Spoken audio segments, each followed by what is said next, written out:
The year was 2247, and humanity was on the cusp of a new era. Advances in technology had propelled Earth into a golden age of exploration, with colonies on Mars and research stations in the far reaches of the solar system. Amidst this progress, a team of astrophysicists at the Deep Space Listening Array in the Atacama Desert detected a series of unusual signals.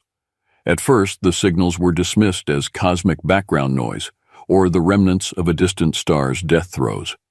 However, Dr. Elena Ramirez, a brilliant young scientist with a knack for pattern recognition, noticed something peculiar. The signals repeated in a complex, non-random sequence, indicating an intelligent origin. For weeks, Ramirez and her team worked tirelessly to decode the messages.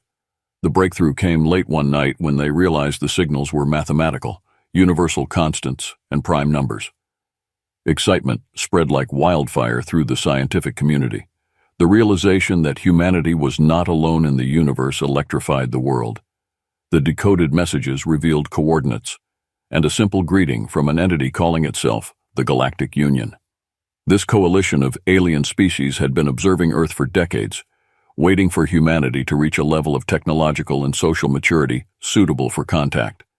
The Galactic Union invited Earth to join their interstellar community, promising advancements in science, medicine, and technology beyond human imagination. World leaders convened emergency sessions to discuss the implications. The United Nations formed a special committee to handle extraterrestrial relations, and a delegation was selected to represent humanity. The spaceship Dauntless, equipped with the latest in human engineering and technology, was chosen for the historic journey. The countdown to launch was tense yet exhilarating. Commander Sarah Blake stood on the bridge of the Dauntless, surveying her crew. Each member was focused, their faces a mix of determination and anticipation. The ship's systems hummed with power, ready to embark on humanity's first interstellar voyage. As the engines roared to life, the Dauntless lifted off from the Kennedy Space Center, ascending through the atmosphere and breaking free into the vast expanse of space.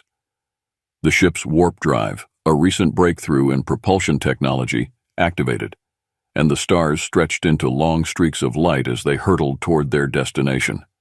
The journey to Tethras, the capital planet of the Galactic Union, took mere hours thanks to the warp drive. As they emerged from warp space, the crew was greeted by a breathtaking sight. Tethras was a jewel in the cosmos, surrounded by massive space stations and a myriad of ships from all corners of the galaxy. The planet itself shimmered with vibrant cities and lush landscapes, a testament to the advanced civilizations that called it home. Ambassador Calix, a tall, azure-skinned alien with large, expressive eyes, greeted them upon arrival. His species, the Thalarians, were known for their diplomatic prowess and deep sense of empathy. Calix's demeanor was warm and welcoming, his voice melodious as he spoke through a translator device that seamlessly converted his language into English. "Welcome, Commander Blake and the crew of the Dauntless. We are honored to have you here," Calix intoned, his eyes reflecting genuine curiosity and kindness. "The Galactic Union has long awaited this moment. We believe that your people will bring unique strengths and perspectives to our community." Commander Blake and her team were escorted to a grand hall where representatives from various species gathered. The diversity was staggering. Creatures with scales, feathers, exoskeletons, and bioluminescent skin. Each species brought their own culture and history, creating a vibrant tapestry of interstellar cooperation. The initial meetings were a blend of formality and fascination. The humans presented gifts, artifacts from Earth's history, samples of terrestrial flora and fauna, and demonstrations of their technological achievements. In return, the aliens shared their own advancements and cultural treasures, offering a glimpse into the richness of their civilizations. Despite the warm welcome, underlying tensions were palpable. Some members of the Galactic Union were skeptical about humanity's potential for peace and cooperation. They had observed Earth's history of conflict and war, and concerns lingered about the humans' propensity for violence. To address these concerns, the Galactic Union proposed a series of trials to test humanity's resilience, adaptability, and compatibility with the broader community. Commander Blake agreed, understanding that these trials would be crucial in proving Earth's worthiness to join the Union. Ambassador Calix, the Thalarian diplomat who had initially greeted them, led the Dauntless into a docking bay of one of the primary space stations. The station itself was a marvel of engineering, with vast transparent domes offering panoramic views of the planet and the cosmos beyond. As the crew disembarked, they were welcomed by a delegation of alien dignitaries, each representing different member species of the Galactic Union. Among them was High Chancellor Lauren, a dignified figure with shimmering opalescent skin and a presence that commanded respect. He extended a hand, a universal gesture of greeting that the humans had shared in their initial communications. "Commander Blake, welcome to Tethras," Lauren said, his voice resonating with a musical quality. "We are eager to learn from you and to show you the wonders of our community." The humans were then led through a series of corridors that opened into a grand hall. The architecture was breathtaking, with structures that seemed to defy gravity, adorned with symbols and art from myriad cultures. It was a living testament to the cooperation and harmony that the Galactic Union espoused. Inside the hall, representatives from dozens of species had gathered. The humans felt the weight of their curiosity and scrutiny. There were beings with iridescent wings, others with eyes that glowed softly in the dim light, and some that moved with a fluid grace, their forms shifting subtly as they spoke. Commander Blake stepped forward to address the assembly. "We come in peace with open hearts and minds, eager to learn and to share what we know. Earth may be new to this interstellar community, but we believe that our strengths and experiences can contribute meaningfully to the Galactic Union." As she spoke, holographic displays activated around the hall, showcasing Earth's achievements, advancements in technology, medicine, and art, as well as the diversity and resilience of its people. The aliens watched intently, their expressions a mix of intrigue and cautious optimism. After the presentation, the human delegation mingled with the alien representatives, exchanging stories and knowledge. Despite the language barriers, which were overcome by sophisticated translation devices, genuine connections began to form.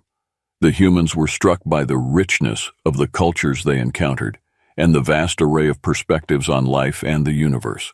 The initial sense of wonder and camaraderie from their arrival at Tethras quickly gave way to the complexities of interstellar politics.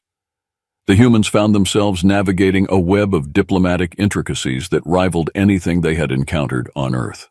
The Galactic Council, the governing body of the Union, was a diverse assembly with representatives from each member species. It was here that humanity's fate would be debated and decided. Commander Blake and her team were ushered into the council chamber, an awe-inspiring hall with walls that seemed to pulse with a gentle, living light. At the center of the room was a circular table where the council members sat, their faces a mixture of curiosity, skepticism, and, in some cases, open hostility. High Chancellor Lauren presided over the proceedings, his presence lending an air of gravitas to the gathering. "The inclusion of Earth in the Galactic Union is a matter of great importance," Lauren began, his voice carrying a weight of authority. "We must evaluate not only their technological capabilities, but also their cultural and ethical alignment with our principles."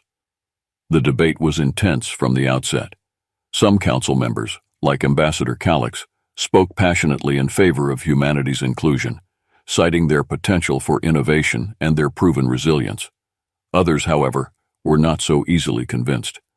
Representative Velrock, a stern-faced alien with a serpentine form, voiced his concerns with a hiss.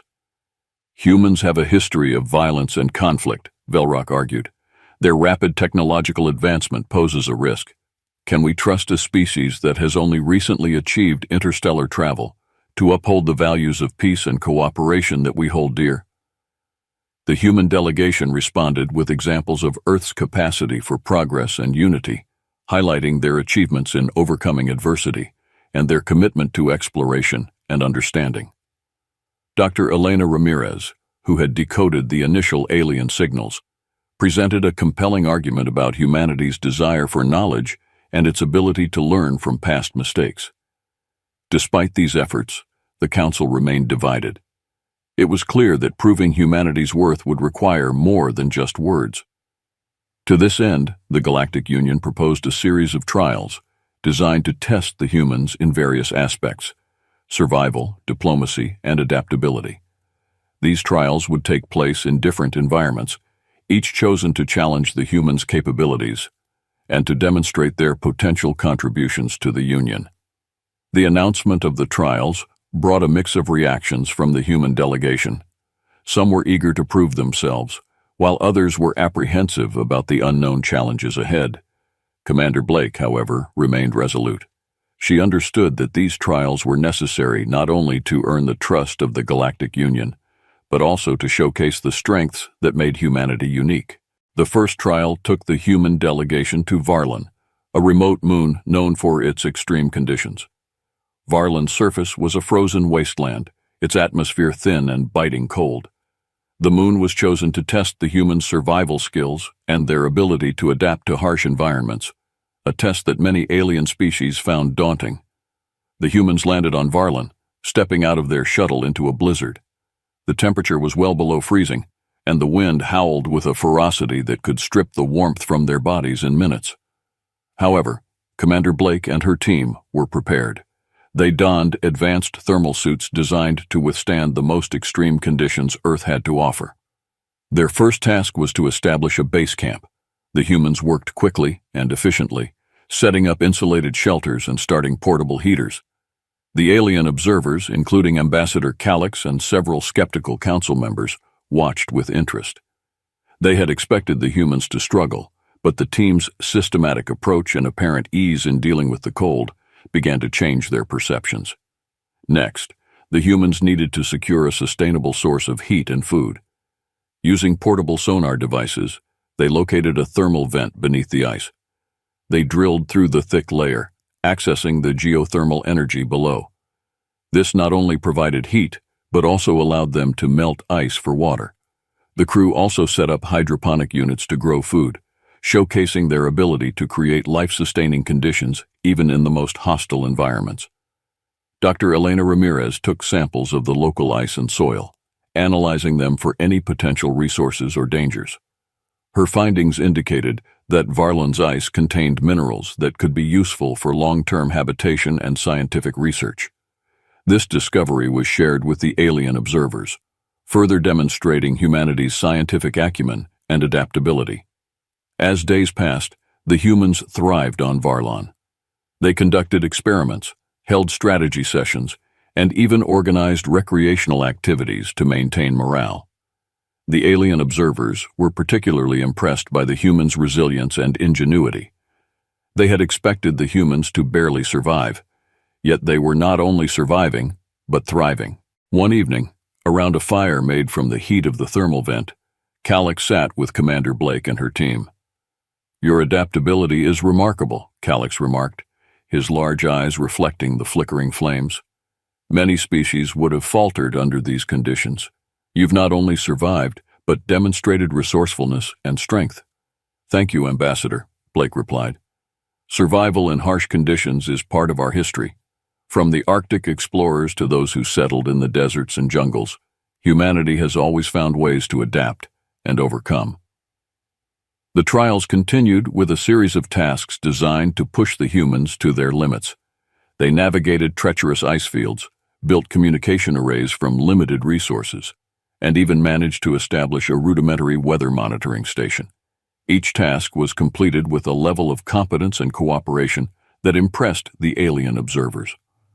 One particular challenge involved enduring a sudden, fierce storm that swept across Varlon. The temperature plummeted further, and the winds reached hurricane force. The humans hunkered down, reinforcing their shelters and rationing their supplies. Despite the severity of the storm, they remained calm and coordinated, their experience in dealing with Earth's extreme weather conditions evident in their actions.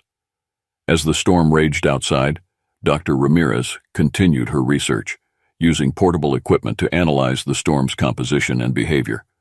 Her findings provided valuable data, not only for surviving on Varlon, but for understanding weather patterns on other planets and moons within the Union. The alien observers, sheltered with the humans, witnessed firsthand the resilience and determination that had allowed humanity to thrive on Earth. Their respect for the human delegation grew, and many began to reconsider their initial skepticism. When the storm finally subsided, the humans emerged from their shelters to find the landscape transformed into a crystalline wonderland. The trial had ended, and the results were clear. Humanity had not only passed, but had done so with a level of excellence that few had anticipated. Ambassador Calix, now a firm advocate for humanity's inclusion in the Galactic Union, addressed the Council upon their return to Tethras. "The humans have demonstrated an extraordinary capacity for survival and adaptation," he proclaimed. "Their resilience in the face of adversity and their innovative spirit make them a valuable addition to our community." The Council members, many of whom had been skeptical, now nodded in agreement. Humanity had proven itself capable of facing the unknown, surviving against the odds, and contributing meaningfully to the collective knowledge and strength of the Galactic Union. Commander Blake and her team quickly analyzed the data. The incoming ships bore the distinct markings of the Vorlocks, a militant species known for their hostility towards the Galactic Union. The Vorlocks had long opposed the inclusion of new members, viewing them as threats to their dominance. Their sudden appearance signaled an imminent attack on the human camp. The humans sprang into action, their military training kicking in. They fortified their positions, set up defensive perimeters, and readied their weapons. The alien observers, initially taken aback by the sudden shift from peace to conflict, soon joined the effort, recognizing the seriousness of the threat. The first wave of Vorlock fighters descended upon the camp, their sleek black ships firing plasma bolts. The humans, utilizing both their technology and strategic acumen, managed to hold them off. Portable energy shields deflected the initial barrage, and well-placed turret defenses returned fire with precision. As the battle raged, Commander Blake coordinated the defense with the expertise of a seasoned tactician. She directed her team with calm authority, ensuring that every move was calculated and effective. Dr. Ramirez, despite her scientific background, took up arms alongside the soldiers, demonstrating the unity and versatility of the human delegation. The Vorlocks, relentless in their assault, attempted to breach the human defenses with ground troops. They landed heavily armed soldiers who charged the camp with ferocity. The humans, however, were ready. Using their knowledge of the terrain and advanced combat techniques, they repelled the invaders, inflicting heavy casualties. The turning point came when a squad of human engineers managed to hack into the Vorlock communication systems. They disrupted the enemy's coordination, creating chaos among their ranks. The Vorlocks, now disoriented and leaderless, began to retreat. The combined efforts of the humans and their alien allies ensured that the invaders were driven back, their ships fleeing into the icy expanse of Varlin's night. As the dust settled, the human delegation assessed the aftermath. The camp was damaged, but the morale was high. They had not only survived the attack, but had also demonstrated their capability to defend themselves and their allies against a formidable enemy. The alien observers, now convinced of humanity's strength and reliability, reported their observations back to the Galactic Council. The successful defense against the Vorlock attack had a profound impact on the Galactic Union. The human delegation's bravery and strategic prowess earned them widespread respect and admiration. As word of their victory spread, representatives from various species approached the humans with offers of friendship and alliance. One of the first to extend a hand of camaraderie was General Thrax, a formidable warrior from the Zithar species. The Zithar were known for their martial prowess and valued strength and honor above all else. General Thrax, a towering figure with reptilian features and a fierce demeanor, greeted Commander Blake with a warrior's salute. "Commander Blake, your people fought with honor and tenacity," Thrax said, his voice a deep rumble. "The Zithar respect such qualities. I propose an alliance between our species. Together, we can ensure the safety and stability of the Galactic Union." Blake accepted the offer, recognizing the strategic advantage of having the Zithar as allies. The bond between the two species grew, strengthened by mutual respect and shared experiences on the battlefield. Another significant alliance was formed with the Quarans, a technologically advanced species known for their intellect and innovation. Dr. Larrick, a prominent Quaran scientist with a sleek, metallic appearance, was particularly impressed by Dr. Ramirez's quick thinking and technical skills during the battle. "Dr. Ramirez, your ingenuity during the Vorlock attack was remarkable," Larrick said, his voice modulated through a translator device. "The Quarans value intelligence and creativity. We would be honored to collaborate with your scientists and engineers." Ramirez, eager to learn from the Quarans' advanced technology, agreed to the collaboration. The exchange of knowledge and resources between Earth and Quora began, leading to significant advancements in both human and Quaran sciences. The newly formed alliances were not just limited to military and scientific collaboration. Cultural exchanges flourished as well. The humans introduced their new friends to Earth's diverse art, music, and cuisine, while learning about the rich traditions and histories of their alien counterparts. These interactions fostered a deeper understanding and appreciation of each other's cultures, solidifying the bonds of friendship. Ambassador Calix, observing the growing alliances and friendships, was pleased. "Humanity has shown remarkable resilience and adaptability," he noted in a report to the Galactic Council. "Their ability to forge strong alliances and integrate seamlessly into our community is a testament to their potential as a valuable member of the Union." The human delegation's success in both combat and diplomacy marked a turning point in their journey. They had proven their worth not just through survival and defense, but also through the meaningful connections they forged with other species. The trials had tested their capabilities and character, and they had emerged stronger and more united. With the trials on Varlan successfully completed, the human delegation returned to Tethras to present their case to the Galactic Council.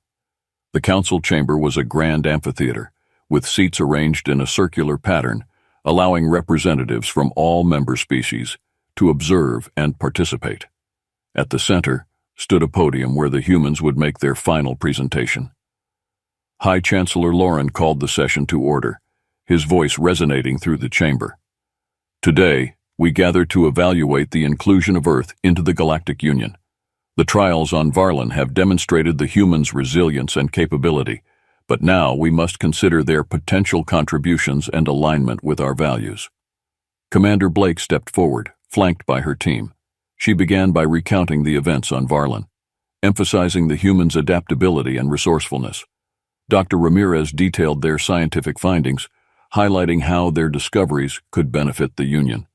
Major Davis, the military liaison, spoke about the defensive strategies they had employed and the alliances they had formed.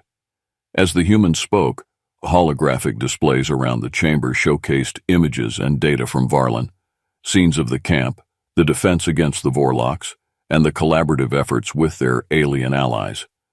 The presentation was met with attentive silence, punctuated by murmurs of approval from several council members. When the humans finished, the floor was opened for questions and comments. Representative Velrock, still skeptical, raised a clawed hand. "You have shown great resilience and ingenuity, but your history is fraught with conflict. How can we be sure that you will uphold the values of peace and cooperation that are central to the Galactic Union?" Blake addressed the concern directly. "Our past is indeed marked by conflict, but it is also a testament to our capacity for growth and change.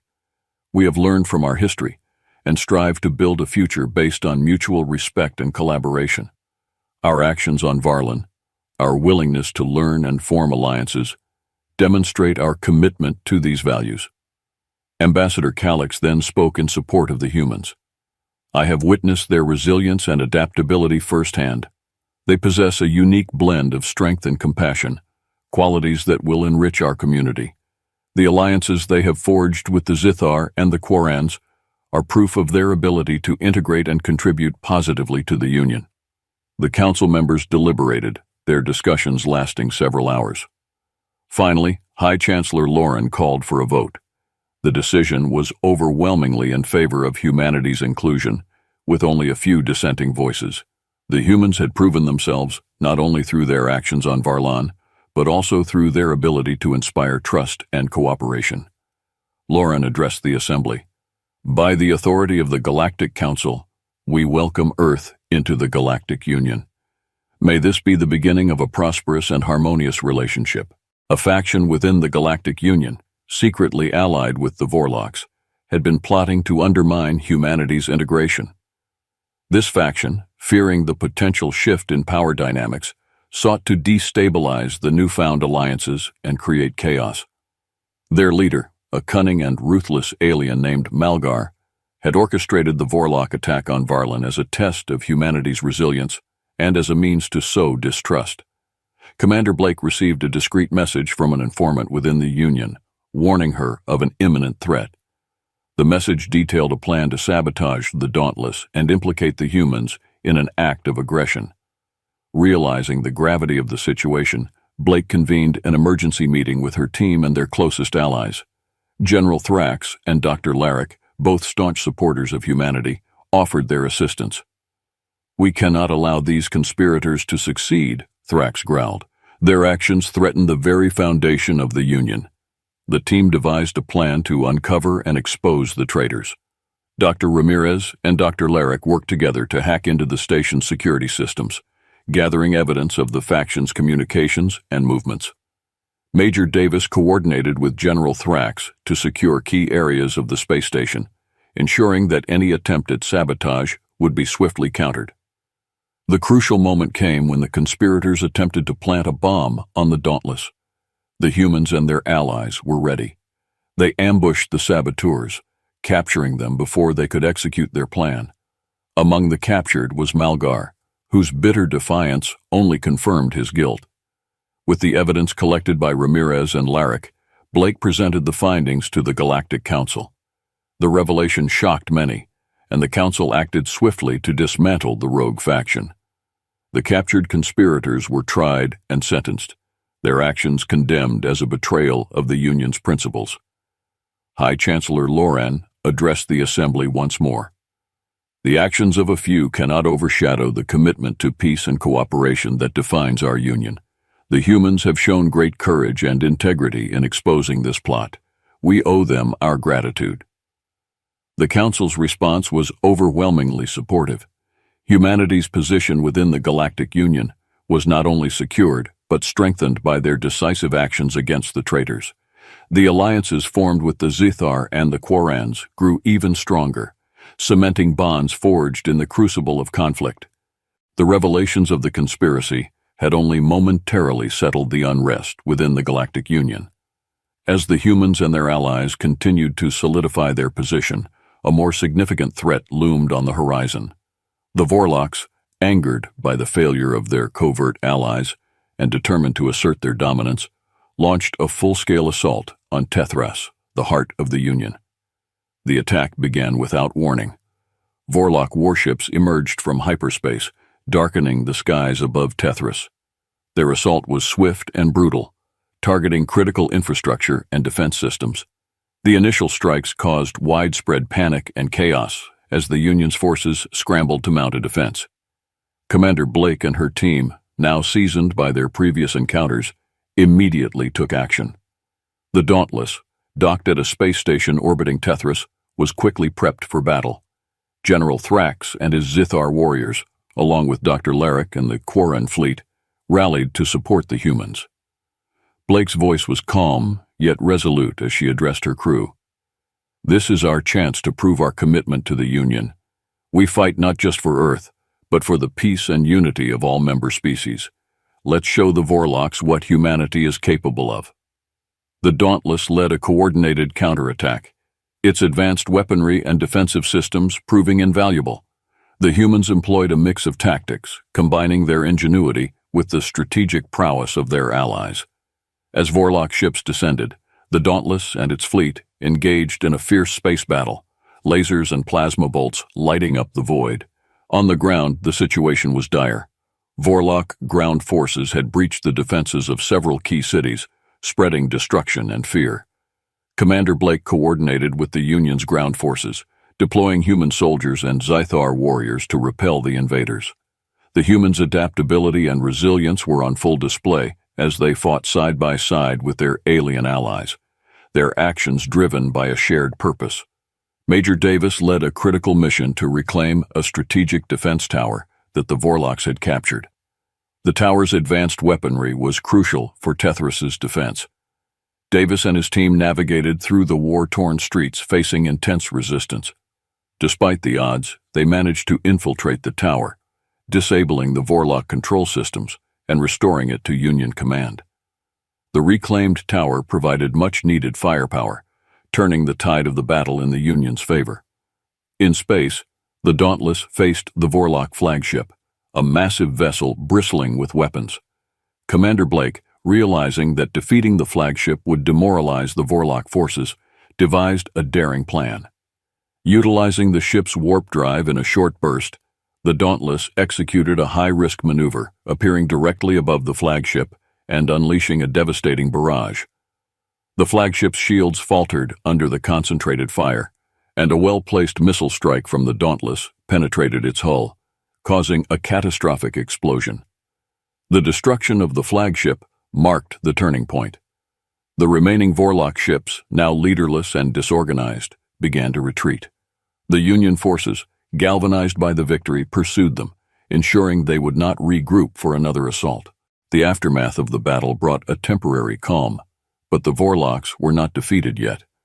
In a final act of desperation, they deployed a weather manipulation device hidden in the depths of Tethras's oceans, designed to plunge the planet into a catastrophic ice age.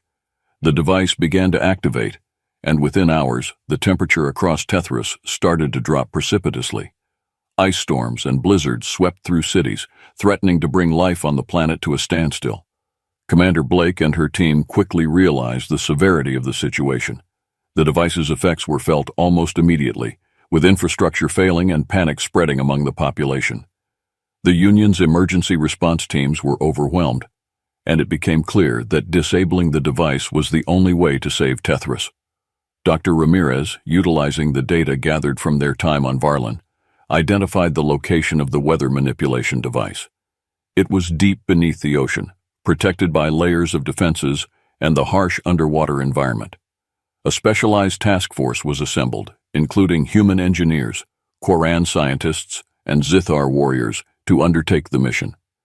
The Dauntless, equipped with advanced submersible technology, descended into the icy depths of Tethras's oceans. The journey was perilous, with the cold and pressure pushing the ship's systems to their limits. As they approached the device, they encountered automated defenses, torpedoes and drones programmed to protect the Vorlok's last weapon. The crew worked in tandem, with Dr. Ramirez guiding them through the technological defenses and General Thrax leading the charge against any physical threats. The coordination between the humans and their allies was seamless, each species bringing their strengths to bear on the challenge. Upon reaching the device, the team discovered that it was protected by a complex encryption system designed to prevent tampering. Dr. Larrick and Dr. Ramirez worked together, their combined expertise in human and alien technology allowing them to crack the encryption. The process was intense, requiring them to work quickly under immense pressure as the temperature continued to drop. Meanwhile, the rest of the team defended their position against relentless drone attacks. The Zithar warriors, with their formidable combat skills, held the line, while human engineers worked to keep the Dauntless operational in the extreme conditions. Finally, after what felt like an eternity, Ramirez and Larrick succeeded in disabling the device. The weather manipulation ceased, and the temperature gradually began to stabilize. The threat of an ice age was averted, and the planet started to thaw. The team returned to the surface, exhausted but triumphant. The successful mission to disable the weather device solidified humanity's reputation within the Galactic Union. They had not only defended Tethras from an external threat, but had also shown their ability to overcome environmental challenges, a testament to their resilience and ingenuity. High Chancellor Loran, addressing the Council and the populace of Tethras, praised the humans and their allies. Once again, the strength and unity of our diverse community have prevailed. The humans, through their courage and resourcefulness, have proven themselves indispensable members of the Galactic Union.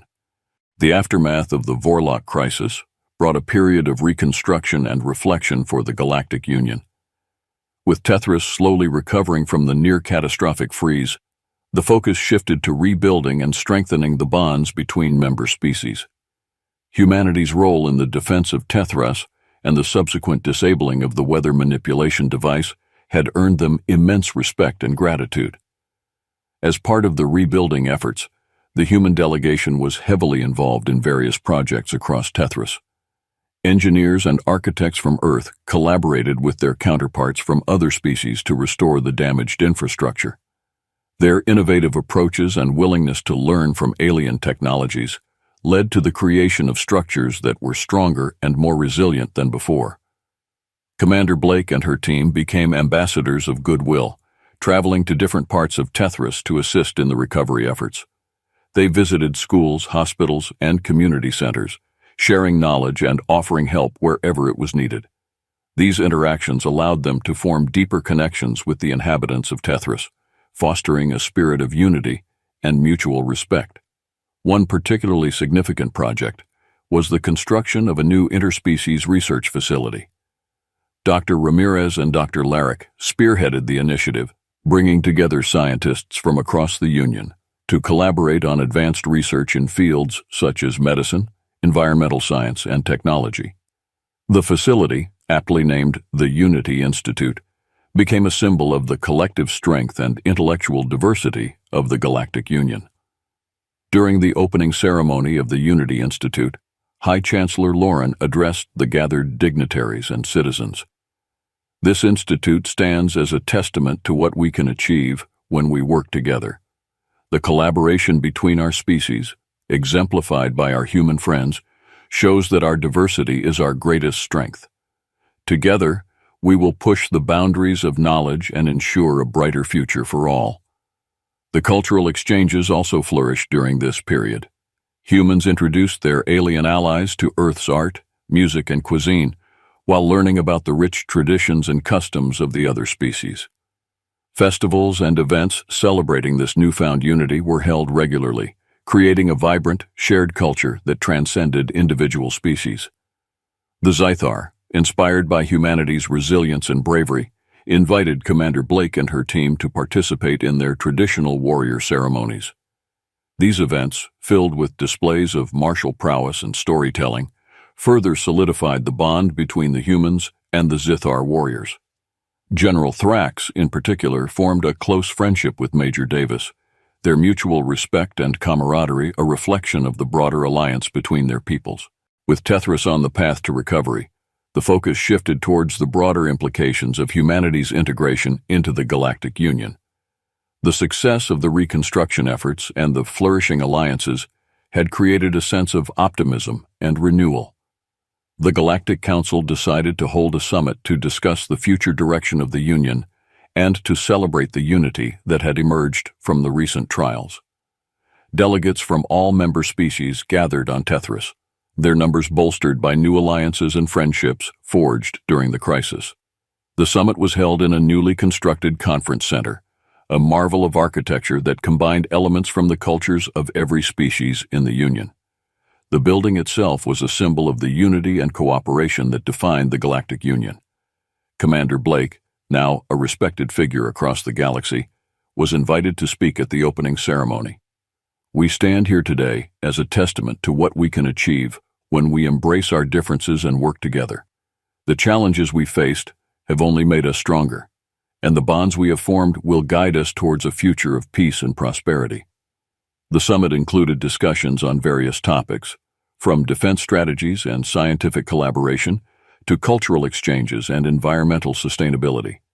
Humanity's unique experiences and perspectives were highly valued, and their contributions to the discussions were met with appreciation and respect. One of the key outcomes of the summit was the establishment of the Interstellar Peace Corps, an initiative inspired by humanity's resilience and spirit of cooperation. The Peace Corps would be a volunteer force composed of members from all species, dedicated to providing aid and support in times of crisis, promoting peace, and fostering understanding among the diverse cultures of the Union. Major Davis was appointed as one of the leaders of the Interstellar Peace Corps, his experience and leadership during the Vorlock crisis making him an ideal candidate. The Peace Corps quickly became a symbol of hope and unity, with volunteers from across the galaxy joining its ranks. Dr. Ramirez continued her work at the Unity Institute, leading research projects that pushed the boundaries of scientific knowledge. Her work on environmental sustainability in particular had a profound impact, leading to new technologies that helped planets recover from ecological damage and ensuring a more sustainable future for all member species. As the summit drew to a close, High Chancellor Lauren reflected on the journey they had undertaken. "We have faced great challenges, but we have emerged stronger and more united. The inclusion of humanity has enriched our union, and together we will continue to strive for a future where peace, knowledge, and understanding guide our every action."